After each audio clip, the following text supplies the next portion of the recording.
안녕하세요. 윤희의 책 윤희입니다. 저는 외람되지만 감히 말하자면 작가의 성별을 가린 채로 책을 읽고 그 책의 작가가 남자 작가인지 여자 작가인지 맞출 수 있다고 장담하곤 합니다. 뭐랄까, 여자 작가의 글은 특유의 섬세함이 있어 가슴 깊은 곳을 세지만 어루만지듯 자극합니다. 반면 남자 작가의 글은 선이 굵고 똑똑해서 섬세하기보다는 좀 더 무심한 듯 던져집니다. 그런데 윤대영 작가의 글은 아주 많이 섬세합니다. 여자 작가와 남자 작가에 대한 제 선입관을 무너뜨린 작가입니다. 윤대영 작가는 1962년 충남 예산 출신입니다. 1990년 문학사상 신인상을 수상하며 작품 활동을 시작했습니다. 작품으로는 소설집 은어낚시통신, 남쪽 계단을 보라, 많은 별들이 한 곳으로 흘러갔다, 누가 걸어간다, 대설주의보, 장편 소설로는 옛날 영화를 보러 갔다, 추억의 아주 먼 곳, 눈의 여행자 등이 있습니다. 여행 산문집과 음식 기행문 또한 있습니다. 오늘의 젊은 예술가상, 이상문학상, 현대문학상 등 수많은 문학상을 받았으며 현재 동덕여대 문예창작과 교수로 재직 중이십니다. 오늘 함께하는 작품은 2013년에 문학동네에서 출간된 도자기 박물관에 실린 첫 번째 작품 비가 오고 꽃이 피고 눈이 내립니다 입니다. 주인공이 무청 같던 21살에 사랑을 느꼈던 남자에게 쓴 글입니다. 그녀는 그에게 어떤 구원의 메시지를 듣고 싶어 합니다. 1에서 6까지 중 2에서 편지는 시작되어 끝까지입니다. 오늘도 이곳은 바람이 많이 붑니다. 책을 읽다가 잠시 바람이 잠잠해지기를 기다리는 순간이 이렇게 정교하고 아름다운 일인지 책을 읽으며 녹음을 하기 전에는 몰랐습니다. 이제 먼 데서 불어오는 바람소리와 가까이에서 부는 바람소리를 구별할 줄 알게 되었습니다. 오늘도 저는 여러분의 평온한 하루와 하루 끝에 깊은 잠을 소망합니다. 구독과 좋아요, 알림 설정, 그리고 선한 댓글로 응원해주세요. 비가 오고 꽃이 피고 눈이 내립니다. 윤대영 1. 처음에는 당신께 그저 이메일을 한번 써볼까? 라는 단순한 상념에 이끌려 당신이 책을 낸 출판사로 전화를 걸게 되었습니다. 얼마간의 주저함이 없었던 건 아니지요. 당신과 직접 통화를 하는 것도 아닌데 나는 커피잔을 들고 도서관 밖으로 나가 담배까지 피우며 문득 눈발이 날려가는 거리를 망연히 바라보고 있었습니다. 이른 오후에 턱없이 밝은 햇살 속으로 맨들레 홀씨처럼 날려가는 눈은 그게 어딘지 땅에 닿기가 무섭게 흔적 없이 사라지고 있었습니다. 그때 내 몸에서는 생선 비린내가 풀려나오고 있었지요. 아마 점심때 먹은 고등어 구이 때문이 아니었나 싶습니다. 아무튼 부지불식간에 이러한 풍경을 목도하게 되면 어느덧 중년의 나이에 이른 나는 그만 가슴이 철렁 내려앉곤 합니다. 그리고 이내 직정적으로 변해 이렇듯 중얼거리게 됩니다. 생명을 가지고 살아가는 게 정녕 허무하고 슬픈 것이로구나 하고 말입니다. 출판사의 담당 편집자는 내게 당신의 이메일 주소나 전화번호를 알려주지 않으려 했습니다. 작가들 대부분이 익명의 독자로부터 받는 이메일이나 전화에 부담을 느낀다는 것이었습니다. 단 출판사로 편지를 보내오면 당신께 틀림없이 전해주겠다고 약속하더군요. 편집자는 상냥하고 사려 깊은 사람이었습니다. 약간 주눅이 든 상태에서 나는 그녀에게 반문했습니다. 이메일과 편지가 그렇게 다른 것인가요? 어차피 작가에게 전해질 것이라고 한다면요. 그러자 그녀는 조용히 웃으며 편지가 좀 더 사신에 가깝겠죠? 라고 대꾸한 뒤 클릭 한 번으로 삭제가 가능한 이메일보다는 아무래도 편지가 나을 것 같다고 설득력 있는 어조로 말하더군요. 나는 삭제라는 말에 난데없이 가슴이 오그라들면서 그렇다면 당신의 집 주소를 알려달라고 부탁했습니다. 건너 전해지는 것은 아무래도 싫다고 말입니다. 그러자 그녀는 잠깐 침묵하고 나서 내게 확인조로 물어오는 것이었습니다. 편지를 써서 직접 우체국에 가서 붙일 만큼 꼭 필요한 일인가요? 라고 말입니다. 그 대목에서 나도 덩달아 침묵에 사로잡힌 채 과연 꼭 필요한 일일까? 라고 자문해 보았습니다. 이를테면 그녀는 내게 절박함에 대해 묻고 있는 것 같았습니다. 내가 미처 대꾸하기도 전에 그녀는 당신의 집 주소를 또박또박 불러주며 이렇게 덧붙이는 것이었습니다. 제가 알려드리지 않더라도 선생님은 결국 그분의 집 주소를 알아내게 되겠지요? 조금 번거롭긴 하겠지만 그게 그렇게 어려운 일도 아니고요. 하지만 전화번호와 이메일 주소는 알려드리지 않겠습니다. 왜냐하면 그분은 익명의 독자로부터 걸려오는 전화나 이메일을 유난히 부담스러워 하시는 데다 페이스북, 트위터 같은 소통 방식에 대해서도 대체로 부정적인 견해를 가지고 계시거든요. 바깥 출입이 드문 작가이기도 하고요. 당신은 북한산 아래 정릉에 살고 있더군요. 정릉이라면 나도 그곳에 대한 어렴풋한 기억을 가지고 있습니다. 대학에 입학하던 해 친구와 청수장 계곡으로 소풍을 간 적이 있으니까요. 당시엔 그곳이 사대문 안에서 보면 심리적으로 꽤나 먼 곳이었고 또한 곳곳이 산동네였습니다. 그런데 버스를 2번이나 갈아타고 도착한 청수장 계곡에서 나는 얼굴이 거울로 변하는 듯한 신비로운 경험을 했습니다. 젊기도 했으려니와 봄빛이 그토록 투명하고 아름다웠던 것입니다. 서울에 과연 이런 데가 있었나 싶을 만큼 산이 연두빛으로 한없이 깊고 전날 비가 와서 그런지 걸을 때마다 무릎에 꽃들이 치이는 것이었습니다. 지금도 그곳은 23년 전처럼 봄이 되면 여전히 속속들이 아름다운가요? 2. 언뜻 당황하셨을 텐데 하물며 인사가 늦었습니다.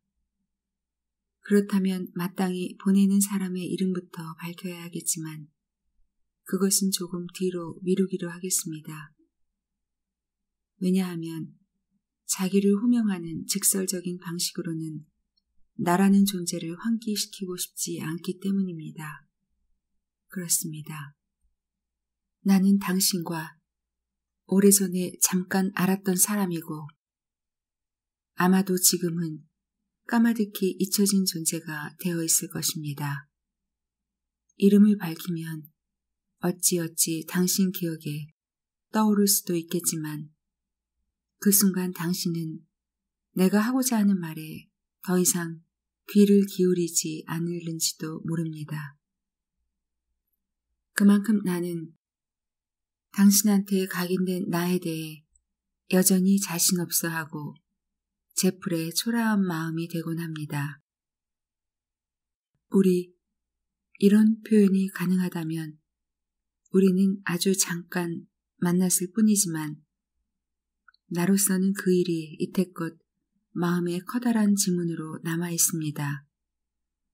하지만 나는 그 무렵의 일을 떠올릴 때마다 스스로 상처를 받았다고 생각해 왔습니다. 말하자면 당신이 내게 고의적으로 상처를 주었다고 생각하지 않는다는 뜻입니다. 더군다나 매 순간 거기에 집착하며 살아온 것도 아닙니다. 어차피 사람이란 서로 완전한 이해가 불가능한 존재가 아니던가요?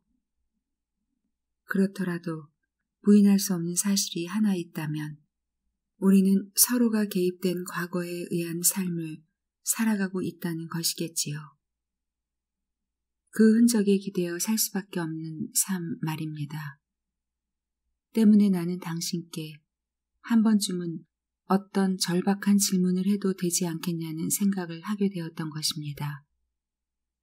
더불어 그 답을 전해드릴 수 있기를 간절히 바라는 마음으로 지금 이 글을 쓰고 있습니다.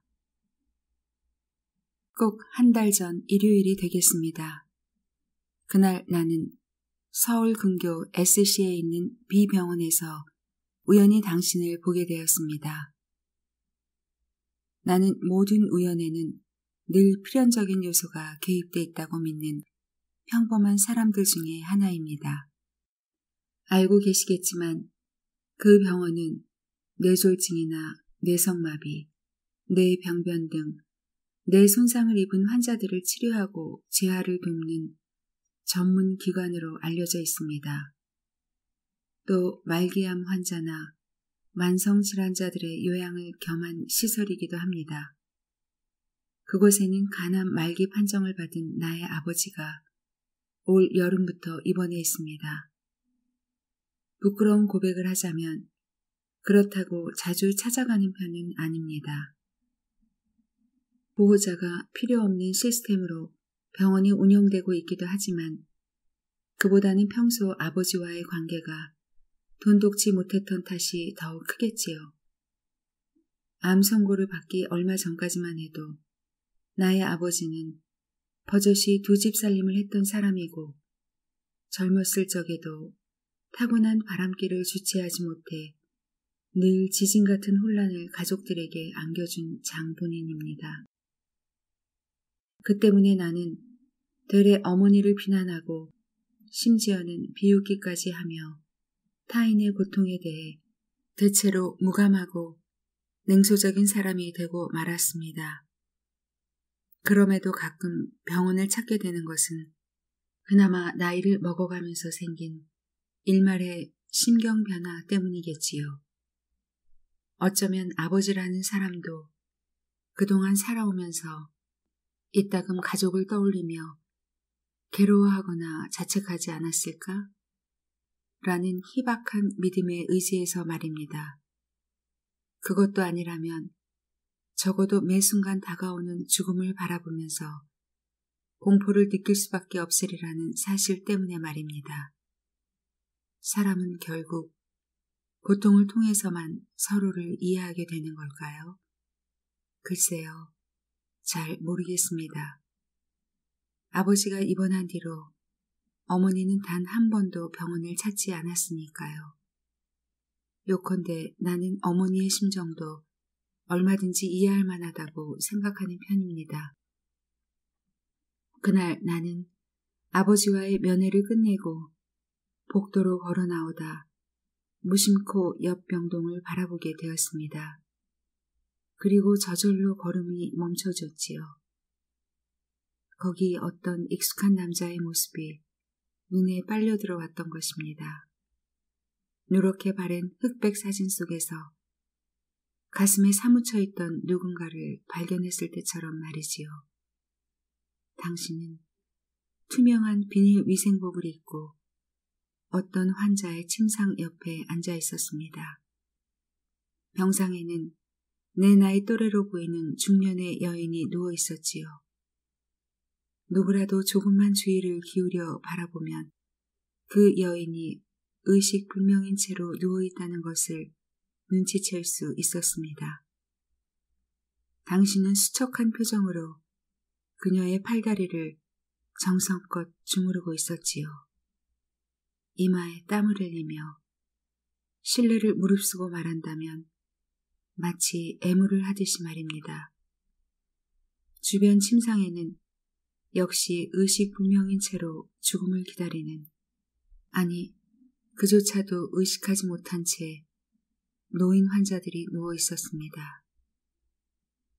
나는 당신에게서 눈을 떼지 못한 채 가진 상념에 사로잡혀 있었습니다.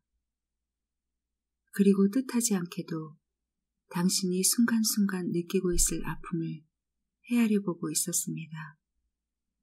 앞에 누워있는 여인이 그 누구일지라도 말입니다. 이윽고 담당 간호사가 당신에게 멈칫거리며 다가오더니 조심스럽게 면회 시간이 끝났음을 알려주더군요. 당신은 호련히 꿈에서 깨어난 표정으로 주머니에서 손수건을 꺼내 이마를 닦더니 그제야 몹시 슬픈 표정이 되어 환자를 내려다보는 것이었습니다. 환자의 머리칼을 몇 번이나 쓰다듬고는 이윽고 귀로 입을 가져가더니 뭐라 속삭이는 것이었습니다. 마치 환자가 다 알아듣고 있다는 듯이 말입니다. 그렇게 거듭 속삭이고는 당신은 끌려가는 사람처럼 자리에서 일어났습니다. 그러고 나서도 여러 번 병상을 돌아보며 중환자 병동을 빠져나오는 것이었습니다. 그 순간 먼 데서 울려오는 종소리를 들은 듯 마음에 조용한 파문이 일더니 점점 숨결이 가빠지더군요. 그리고 웬일인지 곧 걷잡을 수 없는 마음의 상태가 되고 말았습니다. 그 울림에 휩싸인 채 나는 서둘러 밖으로 뛰어나갔습니다. 당신을 붙잡기 위함이 아니었습니다. 나는 잎이 다 져버린 등나무 아래 벤치에 앉아 그만 울음을 터뜨리고 말았습니다. 그렇게 추위에 떨며 한참을 울었던 것 같습니다. 나날이 백골처럼 변해가는 아버지를 지켜보면서도 그때껏 눈물 한 방울 흘려본 적이 없는 내가 말입니다. 감정을 추스리고 보니 내가 앉아있는 곳 가까이로 토끼들이 다가와 있었습니다. 병원에서 풀어서 키우는 집토끼들이었죠. 그리고 아까는 몰랐는데 내 옆 벤치에 젊은 부부가 2~3살 난 아이를 품에 안고 앉아 있었습니다. 나는 그들 부부가 아이에게 속삭이는 소리를 무심결에 엿듣고 있었습니다. 얘야, 눈을 뜨고 일어나 토끼 좀 봐. 여기 토끼가 3마리 와 있단다. 응? 일어나서 토끼 좀 보려무나. 그러고는 듣지도 보지도 못하는 아이에게 산토끼 노래를 불러주는 것이었습니다. 나는 금세 알게 되었지요. 그들이 방금 어린이 재활병동에서 나온 부부라는 것을요. 아이는 재활치료를 받고 있지만 아직까지 자신의 부모가 하는 말에 반응할 수 없는 상태였습니다. 그런데 불쑥 이런 의문이 들더군요. 그 아이는 정녕 아무것도 느끼지 못하고 있는 걸까? 살아있는 생명인데 과연 그럴 수 있는 걸까? 당신은 그 여인이 비록 알아듣지는 못하더라도 무언가 느끼리라는 것을 믿고 그렇게 간절하게 속삭였던 게 아닌가요? 그리고 나는 왜 울고 있었던 걸까요? 더불어 당신에게 묻고 싶은 말이 생겼습니다. 그때 당신은 그 여인의 귀에 뭐라고 속삭였던 것이요? 그것이 나로서는 수수께끼처럼 두고두고 궁금했습니다. 3. 쓰고 있자니 이제는 내 얘기를 좀 해도 되겠다는 생각이 듭니다. 당신과 관계된 일이긴 하나 사실은 나에 관한 이야기가 되겠지요. 22년 전의 일입니다. 그러니 내가 정릉에 다녀갔던 이듬해 봄이 되겠습니다. 나는 당시 무청 같은 21살이었고 당신은 22살에 불과했습니다. 흔히 어여쁜 나이라고들 하지만 누구나 인생을 돌이켜보면 무척 불안하고 혼란한 시기이기도 하지요. 짙은 안개 속을 걸어가듯 그 어느 것 하나 뚜렷하게 손에 잡히거나 눈에 보이는 것이 없는 나이이기에 말입니다. 학교 동아리에서 우리는 만났습니다. 문화유적 답사 동아리, 기억하시지요? 나는 2학년이 되어 같은 국문과 친구에게 이끌려 뒤늦게 한번 동아리방에 드나들게 되었는데 문화유적이나 답사에 크게 관심이 있었던 것도 아닌데다 아무래도 다른 학생들과 무람없이 어울려지지 않아 적당히 빠져나올 생각을 하고 있었지요. 당신은 철학과 3학년으로 봄학기를 마치고 입대할 예정이라고 누군가 귀뜸해 주더군요. 실은 글을 쓰는 사람이라고 말입니다. 그래서 나는 일단 선입견을 가지고 당신을 바라보게 되었어요. 자의식이 강한 사람들 특유의 어둡고 우울한 분위기에다 아무도 쉽게 자기 안으로 들어오지 못하게 하려는 방어적인 인상의 사람이었습니다. 그런데도 문득문득 엿보이는 따뜻함이라든가 나약함이라든가 부드러움이 있었지요. 그래서 나는 여자의 직감으로 깨달았습니다. 당신은 상처를 두려워하면서도 늘 사람을 그리워하며 사는 결국 웅크린 아이에 불과하다는 것을 말이지요. 고백하자면 나는 그 어둡게 웅크리고 있는 당신의 모습에 마음이 끌렸던 것 같습니다. 나는 당신의 모습에서 다름 아닌 나를 보고 있었던 것입니다. 그래서 동아리에서 완전히 발을 빼지는 못했던 것 같고요. 4월에 우리는 동아리 사람들과 함께 수유리 계곡으로 MT를 갔습니다. 최근에 무슨 일로 그쪽에 가볼 기회가 있었는데 아카데미 하우스로 올라가는 길 양쪽으로 깔끔한 커피집과 고급 음식점들이 많이 생겼더군요. 하지만 그때는 수유리 역시 외진 동네였습니다. 아무려나 봄이길래 사위가 풋풋한 냄새로 가득했고 가진 꽃들이 새벽의 등불처럼 곳곳에 피어 있었지요.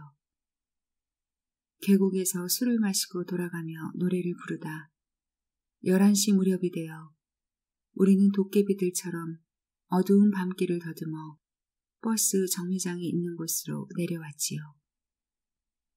누굴 것도 없이 다들 취해 있었습니다. 급기야 비까지 내리기 시작해 일부는 택시의 동승에 먼저 사라지고 몇몇만이 주위에 서성거리고 있었던 것 같은데 나중에는 우리만 정류장에 단둘이 떨며 서 있더군요. 그걸 자각했던 순간의 심정이 어제 일처럼 선연하게 떠오릅니다. 실은 내가 가기 싫어서 여기 남게 된 것이구나. 그렇다면 저 사람도 사정이 그러하리라. 이렇듯 터무니없이 속단하고 나니 더없이 마음이 불안해지고 난데없이 낮에 보았던 숲과 계곡의 전경들이 눈앞에 어른거리는 것이었습니다. 이제 어떡하죠? 라고 불안에 못 이겨 제풀에 먼저 입을 연 것도 아마 나였을 겁니다. 넋이 나간 얼굴로 비를 바라보고 있던 당신이 천천히 고개를 돌려 눈을 마주 보았지요. 순간 나는 화들짝 놀라 불현듯 도망치고 싶어졌습니다. 살기를 품은 듯한 당신의 눈빛이 너무나 무섭게 느껴졌기 때문입니다. 하지만 좀처럼 발목이 움직여지지 않더군요. 버스는 어제 끊어진 것 같고 곧 택시가 지나가지 않을까? 집까지 데려다 주지. 라고 당신이 말했는데도 나는 막상 대답을 못한 채 계속 떨고 있었습니다. 그것은 사실 나 자신에 대해 느끼는 두려움 때문이었습니다. 그런데도 나는 그 불안함과 맞서고 싶은 낯선 욕망에 사로잡혀 있었던 것입니다. 택시가 언제 올지도 모르는데 아카데미 하우스 쪽으로 올라가 볼까요? 그러자 당신은 희번덕 놀란 표정으로 나를 돌아보았지요. 충혈된 눈에 술에 찌들어 새까맣게 변한 얼굴로 말입니다.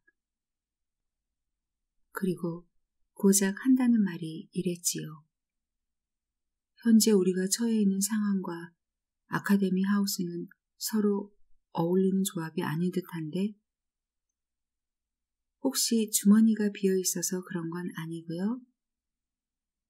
쓸데없는 오기를 부리듯 나는 당신을 자극하는 말을 하고 있었습니다. 건너뛰어 굳이 얘기하자면 내게는 오래전부터 마음에 둔 사람이 있다고 말하고 싶군. 그 사람도 알고 있나요? 선배가 자신을 그토록 갈망하고 있다는 걸요. 우정 한숨을 몰아쉬고 당신이 비 맞은 종처럼 중얼거리더군요. 그도 영물인 여자인데 알겠지. 코웃음을 치고 나서 나는 단호한 어조로 대받았습니다. 관계나 삶은 철저히 실존에서 비롯되는 거 아닌가요? 사랑은 더 말할 나위도 없고요. 자이라도 하듯 어렴풋한 상상에 빠져 지내다 선배는 결국 그 영물한테 고백도 못할 거잖아요. 봄의 술기운 속에서는 단 하루만 살다가는 존재로 자신을 넘겨짓기 십상이지. 어느 날 그 하루가 다일 때라고 믿는 순간이 벼락처럼 찾아오기도 하죠. 비록 여한이 남더라도 말인가? 이미 유혹에 넘어오고도 계속 옹졸한 말씀을 늘어놓고 있네요. 미리 부담을 덜어내기 위함인가요?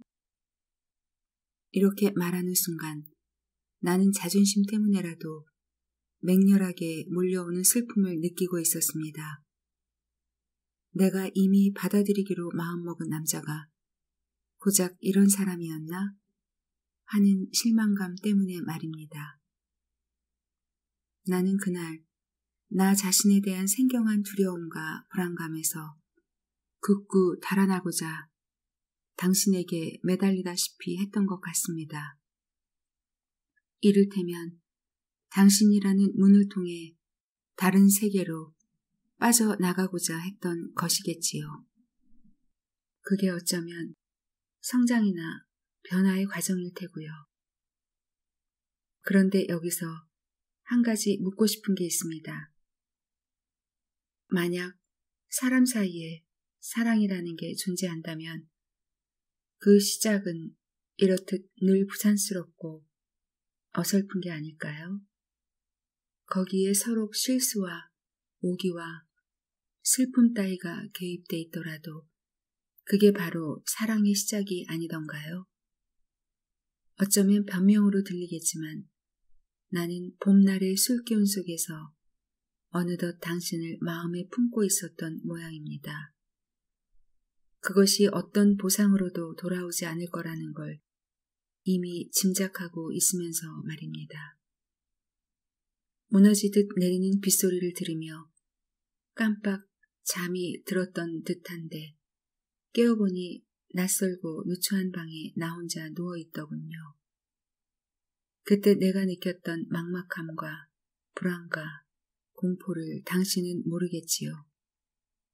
그 때문에 나는 오랫동안 힘든 시간을 보내야만 했습니다.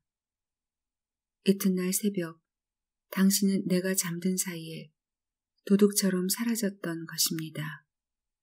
주전자 쟁반에 메모 한 장을 덜렁 남겨놓고 말입니다. 이렇듯 순정하지 못한 자가 되어 내 그대를 그 어떤 사랑의 진경 속으로 데려가겠는가. 우중에 새벽 같은 너의 곁을 지키지 못한 채 스스로 버림받은 자가 되어 쫓기듯 떠나니 용서키 바란다. 나는 내 사랑에 대한 기대가 기적만큼 너무 컸던 모양이다. 한껏 비감한 척을 하고 있지만 내 귀에는 고작 귀신 벽시 까먹는 소리로 밖에는 들리지 않는 말들이었습니다.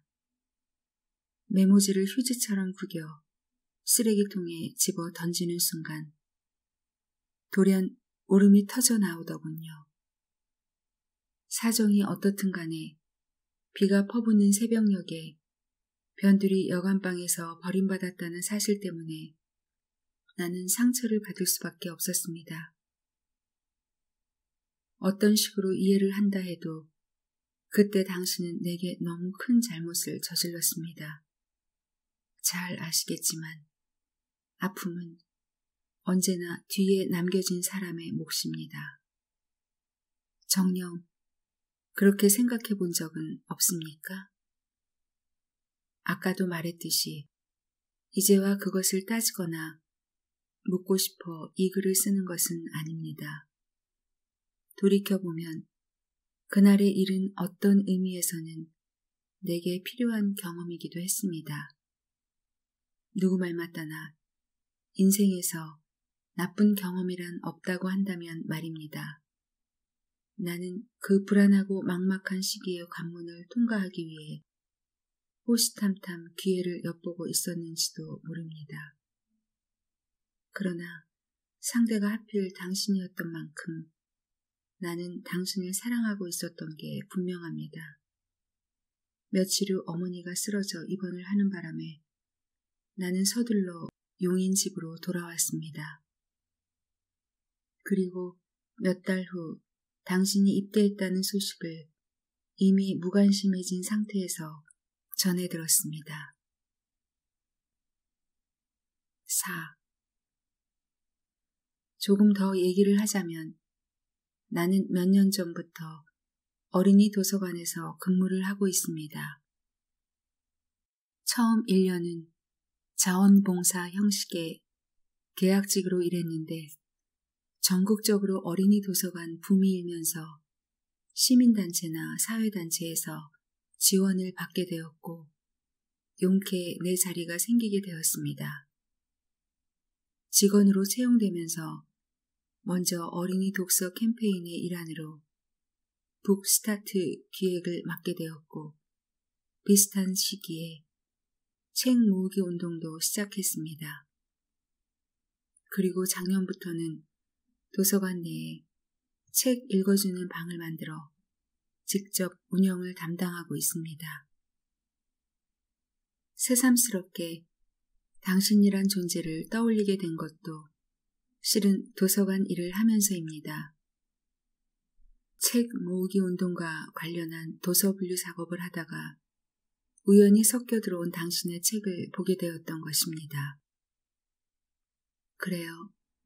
당신은 작가가 되어 있더군요. 그것도 아주 오래전의 말이에요. 나는 당신의 책을 손에 든 채 창가로 다가가 수율이라고 짐작되는 방향의 하늘을 오랫동안 바라보았습니다. 그리고 20년도 더 지난 과거의 추억, 아픔도 상처도 세월이 기어이 추억으로 만들어 놓더군요. 추억에 잠겨 있었습니다. 딱히 반가운 것도 새삼스럽게 아픈 것도 아닌 감정으로 그저 책갈피에서 찾아낸 흑백 사진을 들여다보듯 그 당시를 돌이켜보고 있었습니다. 그리고 며칠이 지나지 않아서 거의 완전히 라고 해도 될 만큼 또 당신을 잊은 상태로 지내게 되었습니다. 일이 많고 바쁜 탓이겠지만 나는 여전히 실존에 충실한 여자여서 뒤를 돌아보는 일을 극구 피하며 살아왔던 것입니다. 그날 내 손에 들어온 책도 최근 B병원에서 우연히 당신을 목격한 후에야 읽어보았을 정도입니다. 지금은 어느 정도 편안한 상태가 되었지만 과거의 기억이 되살아나 견디기 힘들어질 때가 부지불식간에 찾아오곤 합니다. 무슨 전염성 알레르기처럼 말입니다. 당신과의 일을 말함이 아닙니다. 그동안 나는 꽤나 소란스러운 삶을 살아왔더랬습니다. 대학을 졸업하고 나서 나는 전공과는 무관하게 무역회사에 취직하게 되었고 마침내 서대문 근처에 원룸을 얻어 부모로부터 독립을 하게 되었습니다. 그리고 예정된 수순인 듯 회사 내에서 남자를 만나 30살에 결혼을 했습니다. 그중 나는 남편이란 존재를 내 삶을 감당해주거나 적어도 자신의 삶을 책임질 수 있는 사람이어야 한다고 생각했습니다. 결혼에 임박한 대개의 여자들이 바라는 바도 이와 같겠지요. 물론 나도 그럴 만한 사람이라고 판단해서 그 사람과 결혼을 하게 되었지요. 신혼 초에는 서로 공통 분모를 찾기 위해 다툼이 오가게 마련이지만 열기가 남아있을 때라 남들처럼 그저 별 문제 없이 살았더랬습니다. 그러다 아이가 생기면서 나는 회사를 그만두게 되었습니다. 그때 왠지 모를 불안한 예감이 몰려오더군요. 설명하기는 힘들지만 뭔가 잘못된 방향으로 발을 내딛는 듯한 느낌 말이에요. 꼭 그래서만은 아니겠지만 나는 첫 아이를 사산하게 되었습니다. 그러나 그것이 치명적인 빌미로 작용할 줄은 꿈에도 몰랐습니다. 아이를 사산하는 일은 드문 경우에 속하지만 거기엔 의사의 실수가 개입돼 있을 수 있고 어찌 보면 누구나 겪을 수 있는 일이기 때문입니다. 그런데 이후 남편이 나를 대하는 태도에서 나는 커다란 상처를 받았습니다. 육체적인 고통을 포함해 힘겨워하는 당사자는 바로 나 자신인데도 말입니다.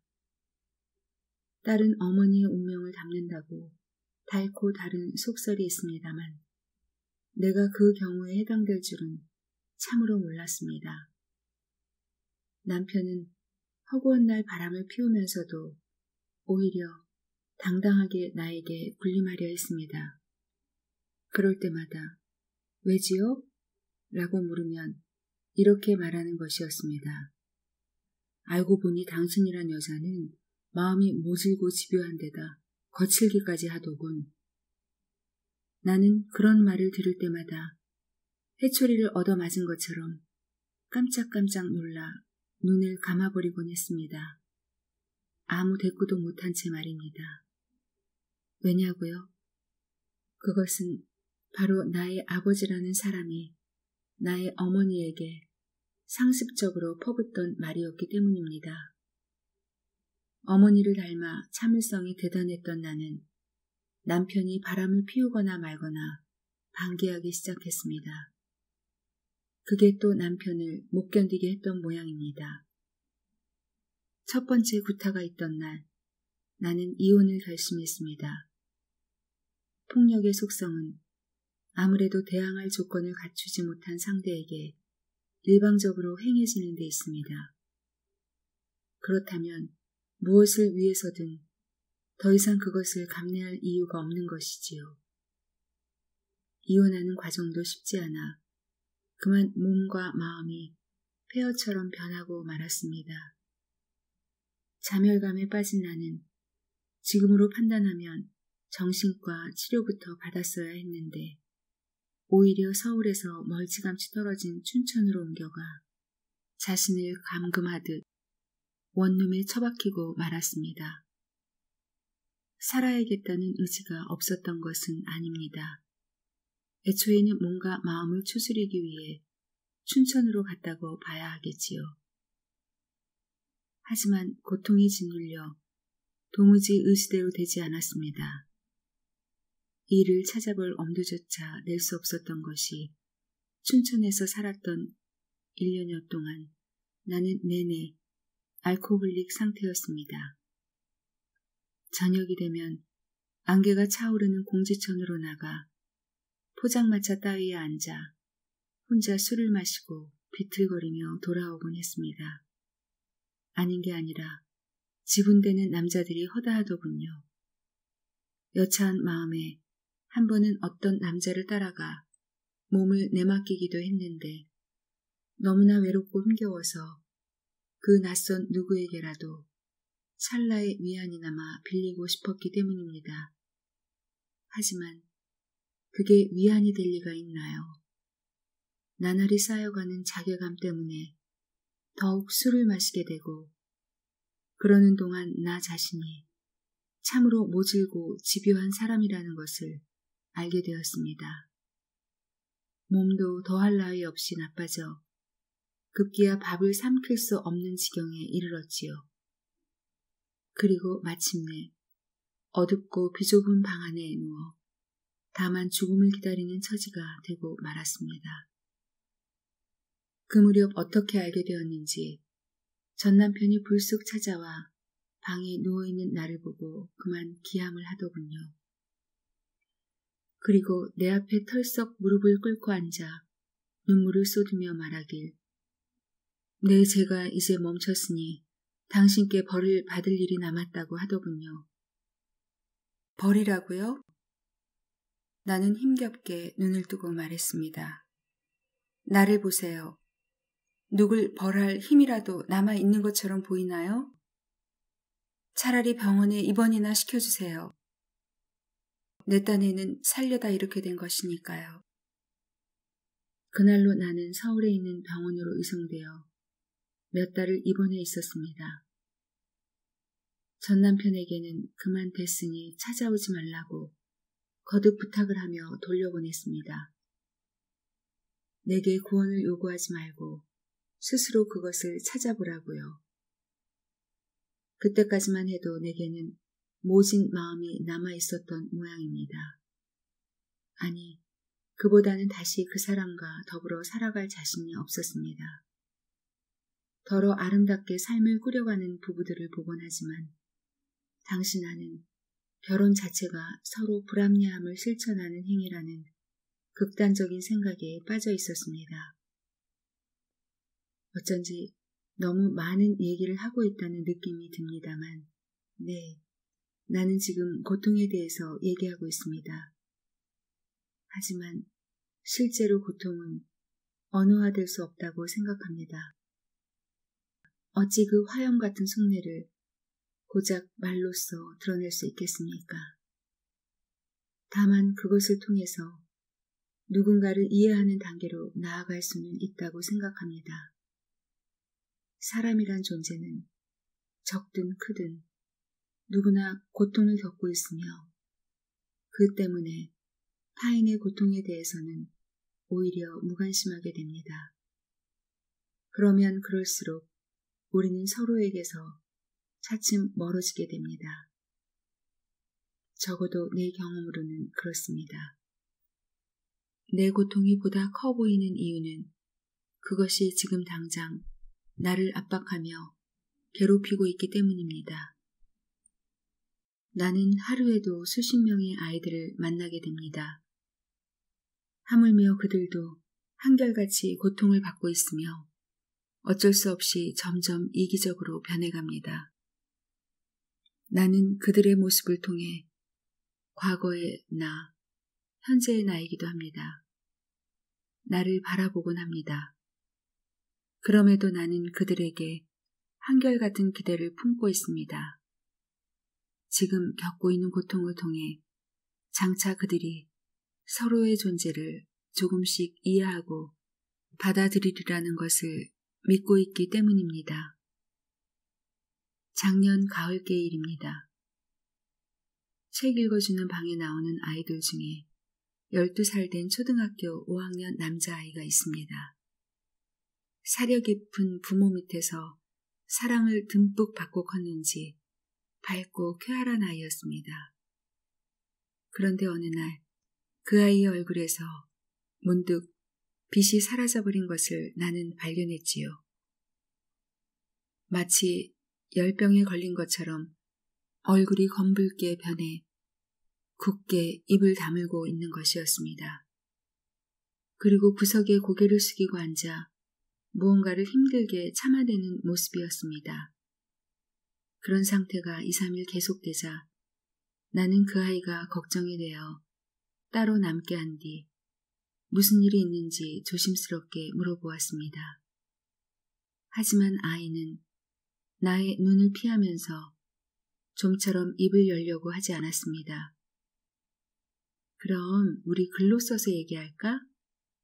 나는 공책과 연필을 가져와 그 아이 앞에 앉았습니다. 얘야, 누구나 말하기 힘들 때가 있단다. 하지만 결국 말하지 않으면 점점 더 힘들어지고 두려워진단다. 그 누구도 아닌 바로 너 자신이 말이야. 아이는 곧 울음이 터질 듯한 표정으로 공책을 내려다보고 있더니 이윽고 연필을 집어들고 이렇게 쓰는 것이었습니다. 내가 보고 있었습니다. 아파트 놀이에서 어떤 사람이 어떤 사람을 때리는 것을요. 그럼 얼른 집으로 돌아가지 않고 왜 그것을 보고 있었지? 아이는 한참을 망설이더니 다시 이렇게 쓰더군요. 내가 보고 있었기 때문입니다. 맞는 사람은 무릎을 꿇고 빌고 있었습니다. 제발 살려달라고 하면서요. 그런데도 때리는 사람은 계속 맞는 사람을 때리고 있었습니다. 코에서 피가 나오고 땅바닥에 뒹굴며 소리를 질러대고 있었습니다. 그런데도 아무도 말리는 사람이 없었습니다. 나도 말리지 못했습니다. 너무 무서웠거든요. 나는 그 아이에게 무슨 말을 해야 될지 몰라 잠시 눈을 감고 있었지요. 얘야, 그것은 내 잘못도 책임도 아니란다. 쉽게 이렇게 얘기하고 싶었지만 웬일인지 입이 떨어지지 않았습니다. 단지 내가 할 수 있었던 일은 그 아이를 조용히 품에 끌어안는 것뿐이었습니다. 그러자 그 아이는 분화구가 폭발하듯 흐느껴 울기 시작했습니다. 그 아이를 집까지 데려다주고 나는 퇴근 시간이 지났는데도 책 읽어주는 방으로 돌아왔습니다. 그리고 그 아이가 앉았던 자리에 앉아 공책을 다시 읽었습니다. 그리고 그제야 이상하다고 생각되는 문장을 발견했습니다. 내가 보고 있었습니다와 내가 보고 있었기 때문입니다. 라는 문장 말이지요. 아이는 왜 나는 보았습니다 라고 쓰지 않고 내가 보았습니다 라고 썼을까요? 여기서 우리는 문법이나 언어 현상을 떠나 뉘앙스의 차이를 한번 생각해 볼 필요가 있습니다. 나는과 내가는 조금만 주의를 기울이다 보면 상당히 느낌이 다르다는 것을 알 수 있습니다. 가는 보통 행위의 주체가 되는 주격으로 쓰이며 느는 화제의 대상이 되거나 대조의 첨가적 의미가 강합니다. 가령 내가 당신을 좋아합니다와 나는 당신을 좋아합니다는 뉘앙스가 크게 다르게 나타납니다. 나는 당신을 좋아합니다는 은유적인 데다가 개입적인 느낌이 덜합니다. 배가 부르다와 배는 부르다가 결코 같은 뜻이 될 수 없는 것처럼 말이죠. 이런 방식으로 적용하면 내가 보고 있었기 때문입니다와 나는 보고 있었기 때문입니다의 사이에 확실한 차이가 발생한다는 것을 알 수 있습니다. 결론적으로 말해 그 아이는 내가 라고 씀으로써 자신을 행위의 주체에 포함시켜 그 끔찍한 장면을 보고 있었던 것입니다. 자신이 거기에 개입돼 있다라고 생각하면서 말입니다. 이쯤 되면 아시겠지요? 그 아이가 때리는 자와 맞는 자의 틈바구니에서 내내 두려움과 공포에 사로잡혀 있었다는 것을요. 또한 방관자로서 죄의식에 사로잡혀 괴로워하고 있었다는 것을 말이지요. 이를 두고 우리가 흔히 쓰는 말로 주체의 괴로움이라고 표현해도 될까요? 그 아이는 참으로 고결한 영혼을 가진 존재였던 것입니다. 당신은 어떤 글에서 모든 타인은 또 다른 나라는 말을 했습니다. 그런데 그 말을 그 아이가 내게 실천적으로 보여주었던 것입니다. 그 아이는 장차 타인을 대함에 있어 관용과 선의를 실천하는 성숙한 인간으로 살아가게 되겠지요. 지금보다 더 자주 괴로워하면서 말이지요. 그럴 거라는 사실을 생각하면 벌써부터 마음이 아파옵니다. 모든 존재는 아픔 속에서 살아가는 것일까요? 삶의 전제 조건으로서 말입니다. 5. 병원에서 태어난 후의 삶도 곡절이 많기는 합니다만 더 이상 여기에 쓰지는 않으렵니다. 늘 그래왔듯 나는 현재에 뜨겁게 머물고 싶고 그것이 과거에서 비롯된 현재라는 것을 알지만 지난 일에 매달리고 싶은 마음은 없습니다. 이후로 나는 여태까지 혼자 살고 있는데 서대문 근처로 다시 이사를 왔습니다. 그다지 나쁘다고는 여기지 않습니다. 그렇다고 혼자 살아가는 게 늘 마음 편하고 온당하다는 얘기는 아닙니다. 나도 사람일진데 그 누군가의 손길이 그리울 때가 왜 없겠습니까? 하지만 타인과의 진정한 관계가 시작되려면 좀 더 마음의 준비와 시간이 필요하다는 생각이 듭니다. 하나 다행스러운 일이 있다면 지금 내가 하고 있는 일을 무척 좋아한다는 사실입니다.